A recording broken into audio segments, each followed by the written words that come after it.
are some reasons somebody might not go to the police. And keep in mind that in the same video, they cited the statistic that 75% of victims know their stalker.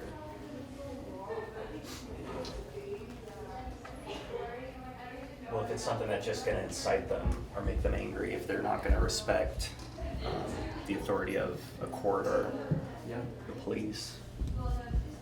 We need to keep the blame away from the victim. In that last video, she had a great way of diverging from the question, is there anything someone can do to not be stalked?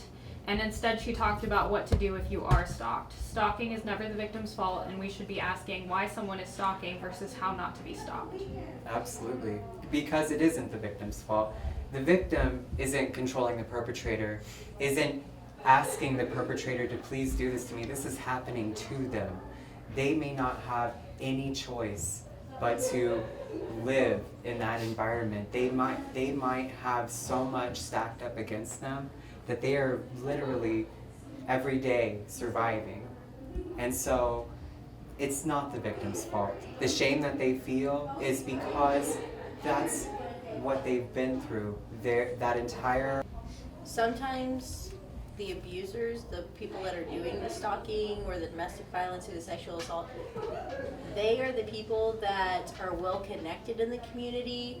They look good, they can talk great, and when you are in one of the worst things of your life, terrified, you're not going to be as polished and put together.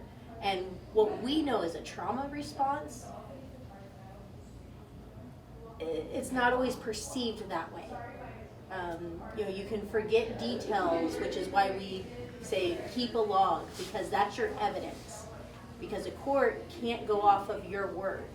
They need evidence. And so sometimes it's not so much as the police don't believe you or the court doesn't believe you, it's that you don't have evidence to back that up.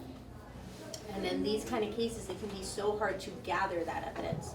That's why the log is so important, especially if the person doing this to you is someone who is well connected, someone who is well respected in your community.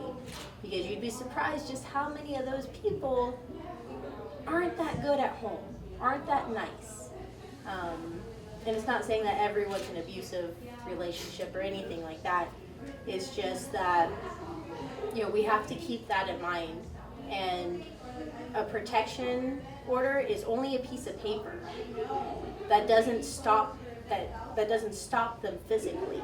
It is I would say early on, it sounds very basic, like you don't have a whole lot of options, and I'm not saying that you do, but I would say as quickly as possible you need to get other people aware of what you're dealing with, so you're also not the only one looking at this and believing it's about just you.